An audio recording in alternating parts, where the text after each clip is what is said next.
Jeune pasteur et père d'un premier enfant, je jonglais constamment entre mes responsabilités familiales et ma charge pastorale. Je consacrais mon vendredi après-midi à la rédaction de mon sermon hebdomadaire et je ne tenais pas à être dérangé. C'est alors que mon fils de 3 ans décida qu'il devait partager avec moi les aventures de sa petite vache imaginaire. Tu sais, papa, j'ai une petite vache qui s'appelle Virginie et qui vit à l'île Maurice. J'arrêtais ma rédaction, déposais mon stylo et l'écoutais avec une patience infinie, montre en main, 1 minute complète. Profitant qu'il reprenait sa respiration, je lui dis sur un ton des plus conciliants: « Mon petit chéri, papa termine un travail important et dès qu'il aura fini, tu pourras lui raconter l'histoire de Virginie. Es-tu d'accord ?»« Oui, papa, répondit-il en prenant résolument la direction de sa chambre. » Il ne s'est pas passé 3 minutes avant qu'il ne soit de nouveau à mes côtés m'interpellant. « Tu sais, papa, ma petite vache Virginie. » Je redoublais de patience et cette fois-ci, je lui accordai généreusement 30 bonnes secondes d'attention avant de lui couper la parole. « Mon petit chou, retourne dans ta chambre. Papa te promet qu'il te rejoint très vite. »« Oui, papa, dit-il en s'éloignant. » Soulagé, je me remettais au travail. 3 minutes plus tard, il était à nouveau à mes côtés. « Tu sais, papa, Virginie, ce fut la goutte qui fit déborder le vase. » Je haussai le ton. « David, retourne dans ta chambre et reste-y jusqu'à ce que j'ai fini. »« Oui, papa, dit-il en tournant les talons. » Je triomphais. J'allais pouvoir apporter la touche finale à mon sermon avant de m'occuper de mon fils. Moins d'1 minute plus tard, à l'extrémité droite de mon champ de vision, une présence silencieuse me distrayait encore plus que les interventions précédentes.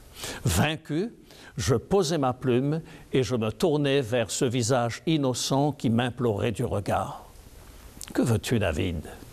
La réponse que je reçus provoque encore en moi de fortes émotions plus de 40 ans plus tard. « Tu sais, papa, dit-il, les larmes dans la voix, à l'île Maurice, j'ai une petite vache qui s'appelle Virginie. Elle est très gentille. Quand elle fait une bêtise, je ne lui crie pas dessus. Je lui parle gentiment et elle comprend. » Mes amis, si j'avais reçu cette parole de mon fils comme un message venant de Dieu, je me serais évité bien des catastrophes relationnelles dans ma vie. Avez-vous connu de ces situations qui encore aujourd'hui forment comme une boule au niveau de votre plexus solaire? Nous allons dans quelques instants en reparler avec Madame Lina Leblanc, psychologue. Vous est-il arrivé de regretter des réactions impulsives qui vous ont coûté cher? Vous étiez persuadé que vous aviez la situation bien en main et qu'aucune agression ne pourrait vous sortir de vos gonds. Peine perdue, vous avez craqué et vous regrettez encore ces excès. Si vous vous êtes reconnu dans cette description, j'ai une bonne nouvelle pour vous. Vous n'êtes pas condamné à être à tout jamais un os mal léché, grincheux, ruminant dans votre coin, entretenant des conflits avec tout le monde. Pour nous aider donc à gérer nos émotions avec autant de bonheur que Jésus lorsqu'il était parmi les hommes, nous commençons aujourd'hui une série de 13 émissions sur la gestion des émotions. Nous allons démonter les mécanismes qui rendent nos relations si difficiles avec notre conjoint, nos enfants, nos voisins ou nos collègues de travail. Pour cela, nous nous sommes assurés donc des judicieux conseils de Lina Leblanc, psychologue, comme je l'ai dit tout à l'heure. Bonjour Lina. Bonjour José. Alors Lina, nous sommes embarqués dans une croisière de 13 étapes. Belle croisière. Et une magnifique croisière puisque nous allons parler des émotions. Et c'est certain que on ne sait pas toujours tout à fait ce que c'est qu'une émotion. Alors d'emblée, pourrais-tu nous dire qu'est-ce que c'est qu'une émotion? OK. Une émotion, c'est comme un guide à l'intérieur de soi, qui nous dit comment répondre à un besoin qui se présente à soi. Je dirais qu'une émotion est au psychique ce qu'une sensation est au physique. Si j'ai une douleur à ma jambe ou j'ai mis le pied sur un tison, ici, mon physique, mon corps est en danger. Donc, il va avoir des influx nerveux qui vont aller à mon cerveau et qui va dire « tasse ton pied » ou « fais attention à ta jambe ». Donc, l'émotion, c'est la même chose, sauf que ce n'est pas pour le corps physique, mais c'est pour le corps psychique. Donc, si au niveau de mes émotions, si au niveau de mes besoins, il y a un problème, eh bien, mes émotions vont me le dire. Oh. Et alors, mais d'où ça vient, ces émotions-là? Parce que parfois, nos émotions ne sont pas toujours très belles. Non, non. Donc, comme je disais, les émotions viennent des besoins. Excuse-moi, des émotions que chaque être humain a. Si mon besoin est satisfait, bon, j'ai un verre d'eau ici, j'ai soif, je bois l'eau, je suis satisfaite. Donc, mon émotion va être dans le bien-être. Si par contre, j'ai soif et tu m'interdis de boire de l'eau, je vais peut-être commencer à être frustrée. Donc, mon besoin ici est un besoin qui va être insatisfait, donc négatif. Donc, dans mon émotion positive, mon besoin est satisfait, et dans mon émotion négative, mon besoin était insatisfait. On va le voir aussi par l'enfant naissant. L'enfant naissant est prioritairement l'image comme quoi que nous sommes émotion. L'enfant ressent que des besoins, le nouveau-né. Besoin d'être nourri, besoin d'être changé, besoin d'être bercé, besoin d'être accompagné, besoin... Bon. Et maman ou papa vont pouvoir décoder le type de pleurs de l'enfant pour savoir, pour connaître quel est le besoin de mon enfant. Et donc, c'est par l'émotion que l'enfant témoigne sa réalité. Alors bon, en ce qui concerne les émotions positives, ça va tout seul. Mais en ce qui concerne les émotions négatives, quelle est la meilleure façon de vivre ces émotions? Je dirais, bon, tu viens de nommer que l'émotion positive, ça va de soi.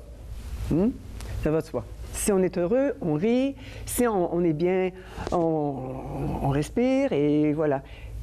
Donc, c'est facile de vivre une émotion positive. Ah, tout à fait. Mais de vivre une émotion négative, bien, il faut faire la même chose. Il ne faut pas tenter de la refouler, il ne faut pas tenter de la tasser. On verra à l'intérieur des prochaines émissions que oui, il y a des émotions négatives qu'on vit et pour pouvoir passer à travers ces émotions négatives, c'est de les accueillir et de faire avec pour pouvoir en sortir de cette émotion négative et non pas refouler. Alors, on parle un petit peu des émotions positives, hein, plutôt que des émotions négatives. Alors, qu'est-ce que tu as à nous dire sur celles qui sont positives? Donc, pour les émotions positives, ben, c'est toutes les émotions qui nous amènent dans un bien-être. Hein? Donc, ça peut être le plaisir, ça peut être la joie, le divertissement, ça peut être la sérénité. Je pense qu'une très belle émotion qui agit beaucoup sur l'être humain, c'est quand on est en amour. Quand on est en amour, mais c'est la plus belle émotion. On se porte très bien. Oui, mais ça ne se passe pas toujours aussi bien pour les deux personnes concernées. Hein? Alors, non, quels sont les obstacles qui nous empêchent de connaître cette joie, donc, d'une émotion positive? Il y a 3 obstacles. Le premier obstacle, c'est soi-même. Le deuxième obstacle, ça peut être quelqu'un d'autre. Et le troisième obstacle, ça peut être un système de travail, ou au travail, à l'église, ou bon. Donc, prenons un exemple clinique qui va nous faire voir ces trois facteurs qui peuvent nuire à la satisfaction d'un besoin. Donc, supposément, on prend dans un contexte conjugal un jeune couple. Monsieur a changé d'emploi et pour faire cette promotion, il doit faire beaucoup d'heures au bureau. Madame n'est pas très, très heureuse parce que c'est son nouveau couple. Ils viennent d'avoir un enfant, donc elle aurait besoin de plus de sa disponibilité à lui. Donc ici, on voit, c'est le système, c'est le travail, le nombre d'heures qui va venir comme noircir un peu ou insatisfaire un peu le besoin de madame. On va voir aussi par un tiers. Bon, toujours dans le contexte du couple, monsieur, dans sa promotion, se lie d'amitié avec une nouvelle collègue. Aïe, aïe, aïe. C'est rien pour aider à la jalousie de la dame. Bien sûr. Donc ici, on va voir, hein, je veux dire, un tiers qui peut arriver dans la réalité de ce couple-là et que chez la conjointe, ça va optimiser la jalousie. Troisième, et là, on parlait de plus de soi-même. Excusez. Donc, la dame qui vient d'accoucher, physiquement, s'aime moins. Elle est un peu déformée, malheureusement. Donc, elle se sent moins séduisante. Donc, le fait que monsieur passe moins d'heures à la maison, le fait qu'il y ait une nouvelle collègue avec qui, bon, il s'entretient bien, on va voir ici une jalousie extrême, la part de la dame. Mais ça vient d'elle, parce que si elle s'estimait, elle n'aurait pas besoin de ce besoin d'exclusivité et de reconnaissance et de séduction de la part de son conjoint. Je crois qu'on va revenir un peu plus tard dans une autre de nos émissions sur la jalousie, hein, qui peut être quelque chose d'extrêmement destructeur. Mais donc, en essayant de résoudre de manière, comment je dirais, par un processus naturel les problèmes auxquels nous sommes confrontés. De quoi s'agit-il lorsque tu parles de processus émotionnel? OK. Le processus émotionnel est un concept qui a été amené par une psychologue québécoise, Michèle Larrivée, dans son livre « La puissance des émotions ». Cliniquement pour nous, je reviendrai tout de suite à son livre, cliniquement pour nous, quand une personne est triste, quand une personne est en colère, si on veut l'aider, on doit entrer dans l'émotion. Donc, lui faire prendre conscience à la personne qu'elle est en colère. Après ça, qu'elle puisse ressentir sa colère. Et par la suite, vu qu'elle peut ressentir sa colère, peut-être en arriver à comprendre quelles sont les raisons de sa colère et par la suite, arriver à des solutions. Donc, Madame Larrivée, elle le fait en 4 phases. On va regarder ces phases-là. Donc, la première, c'est la phase de l'émergence. Elle, ce qu'elle décrit, c'est là, oups, j'ai une émotion qui m'envahit. Ça monte. Ça monte, ça émerge. Donc, d'être juste en accueil, vraiment d'accueillir ça. Souvent, les gens vont dire, oh, la moutarde me monte au nez et là, je vais m'en aller. Okay. Juste avant, peut-être juste de rester avant de s'en aller, là, juste avant là, de vouloir quitter pour accepter, accueillir ça. Après ça, elle va parler de la deuxième phase qui est l'immersion. L'immersion, c'est OK. Et là, l'émotion a émergé. Là, je vais la ressentir davantage. Là, je vais respirer dedans. Je respire dans ma colère. Je prends mon gaz égal, mais je respire dans ma colère. La troisième phase, c'est le développement. Donc, plus je suis dans mon émotion, plus j'ai des chances de comprendre un peu plus de quoi est fait ma colère, de mettre des mots sur la colère aussi. La quatrième phase, c'est la prise de signification. Donc, bien bon, ça a monté, je l'ai conscientisé, je l'ai compris un peu plus. Mais là, je sais à quoi j'ai affaire. Où est mon tison qui me brûle dans ma psyché? Et là, après ça, on peut aller vers la dernière phase, qui est l'action unifiante. C'est une action pour retrouver l'équilibre émotionnel. On s'entend bien que le processus émotionnel de Mme Larrivée, ça ne se fait pas en dedans d'une minute. Ben oui. Hein? Puis il faut savoir, il faut être guidé parfois là-dedans. Il faut aussi le pratiquer, le repratiquer et le repratiquer. Oui, parce que bien souvent, avant même qu'on soit arrivé à la deuxième phase, le pétard a explosé.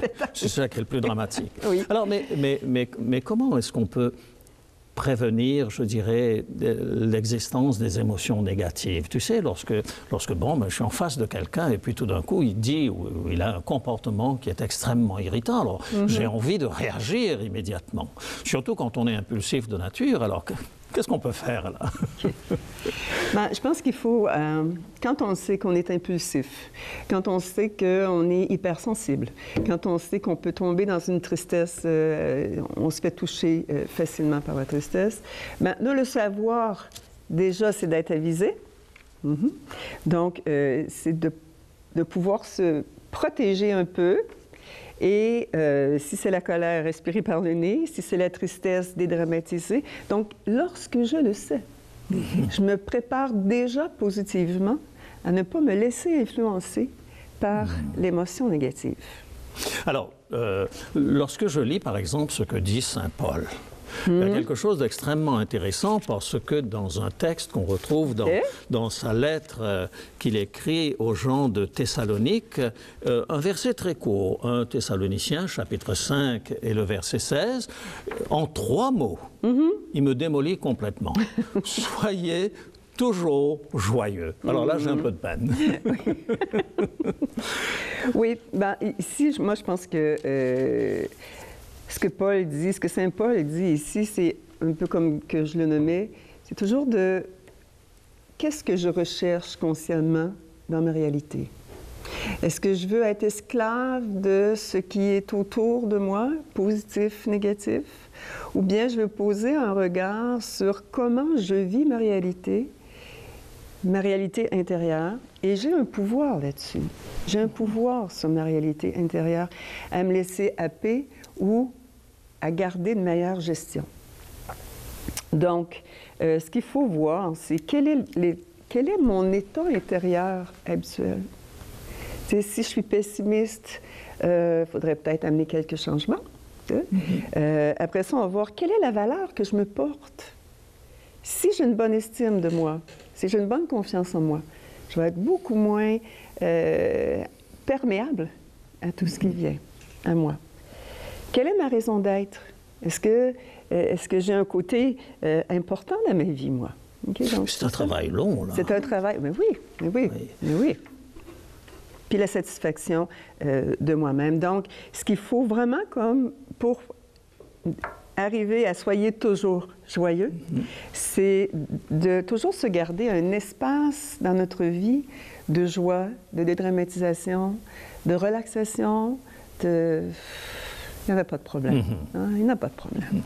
Alors bon, à chacune de nos émissions, on va te demander, à arriver à la fin de cet exposé, de nous faire en quelque sorte une sorte de prescription. Hein? Okay, oui. Alors donne-nous quelques éléments qui vont nous aider dans ce domaine-là. OK. Donc, afin de parvenir à un meilleur état émotif, dans un premier temps, je vous conseillerais, vivez votre vie avec une plus grande conscience. Dédramatiser et développer un sens de l'humour. Laissez une place importante aux émotions positives. Et, dernier point, découvrez les bénéfices positifs de toute expérience de vie. Alors, je vais essayer. Oui. Je vais essayer cette semaine de mettre ces 4 points en évidence. En tout cas, merci infiniment pour ces conseils que tu nous apportes. Mais nous ne faisons qu'effleurer là, pour l'instant, le début. Et puis, à partir de la semaine prochaine, nous entrons dans les choses sérieuses. Alors, que nous dit l'Évangile à propos de Jésus et de la joie? Le sentiment qui se dégage d'un certain nombre de textes nous laisse à penser que Jésus était un bon vivant, dans le sens noble du terme. Laissons à Jésus le soin de définir lui-même son approche de la vie lorsque les disciples de Jean le Baptiste l'interrogent sur le jeûne. Et nous retrouvons un verset qui nous dit ceci, question qui est posée: pourquoi nous et les pharisiens jeûnons-nous, tandis que tes disciples ne jeûnent point?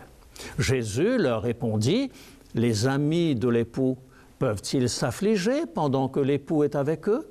Les jours viendront où l'époux leur sera enlevé, et alors ils jeûneront. C'est dans Matthieu chapitre 9, versets 14 et 15. Lorsque nous savons que l'évangile de Matthieu a été écrit plus précisément à l'intention des Juifs, cette réponse prend toute sa saveur, n'est-ce pas? Commentant un peu plus loin la différence d'approche entre celle de Jean-Baptiste et la sienne, voici ce que déclare Jésus dans Matthieu, cette fois-ci chapitre 11, à partir du verset 16 jusqu'au verset 19. À qui comparerai-je cette génération? Elles ressemblent à des enfants assis dans des places publiques et qui, s'adressant à d'autres enfants, disent « Nous avons joué de la flûte et vous n'avez pas dansé. Nous avons chanté des complètes et vous ne vous êtes pas lamentés. Car Jean est venu, ne mangeant ni ne buvant, et ils disent « Il a un démon. » Le Fils de l'homme est venu mangeant et buvant, et ils disent « C'est un mangeur et un buveur, un ami des publicains et des gens de mauvaise vie. » Matthieu, chapitre 11, donc, versets 16 à 19. Un dernier exemple pour enfoncer définitivement le clou. Jésus a quitté le ciel pour venir mourir à la place des pécheurs sur la terre. C'est un projet on ne peut plus sérieux et il ne dispose que de 3 ans et demi pour le réaliser. Comment débute-t-il son ministère? En guérissant tous les malades d'un coup de baguette magique? Non. En chassant les tyrans de la planète? Loin de là. En redistribuant les richesses de la terre? Absolument pas. Où fait-il son premier miracle?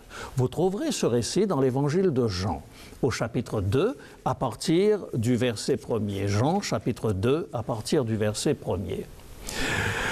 Il alla à des noces avec ses disciples. Le vin vint à manquer, et croyez-vous qu'il va faire la morale aux invités en y voyant ainsi qu'il n'est plus temps de festoyer, mais de se repentir? Pas du tout. Il change l'eau en vin afin que la fête puisse continuer. Jésus n'est pas un rabat-joie. Comme nous le disons dans mon pays d'adoption, le Québec, Jésus n'est pas un casseur de parties. Jésus aimait la vie, il exprimait sa joie et refusait même qu'on gâche celle des autres. Pourquoi faites-vous de la peine à cette femme, dira-t-il, à ceux qui reprochaient à la femme pécheresse d'avoir gaspillé un parfum de grand prix? Mes amis, si nous nous arrêtions de faire dire à l'Évangile ce qu'il ne dit pas, si nous nous refusions d'arborer une tête de 10 pieds de long, mais que nous tentions de conformer notre vie à celle de Jésus, le christianisme deviendrait la religion la plus attrayante de la planète, n'est-ce pas? Ne voulez-vous pas demander à Jésus de mettre dans votre cœur la joie qui était la sienne? Une démarche aussi simple pourrait probablement vous éviter de cultiver des pensées négatives et par là même de jouir d'une meilleure santé. Pourquoi ne pas le demander à Jésus, maintenant même, tandis que nous prions? Seigneur Jésus, combien nous nous sentons en sécurité auprès de toi. Nous y trouvons la paix et la joie. Apprends-nous à découvrir le sens noble des émotions que tu as mises en chacun de nous. Apprends-nous à aimer la vie comme tu as aimé la vie lorsque tu marchais sur nos chemins. C'est en ton nom que nous adressons cette prière. Amen.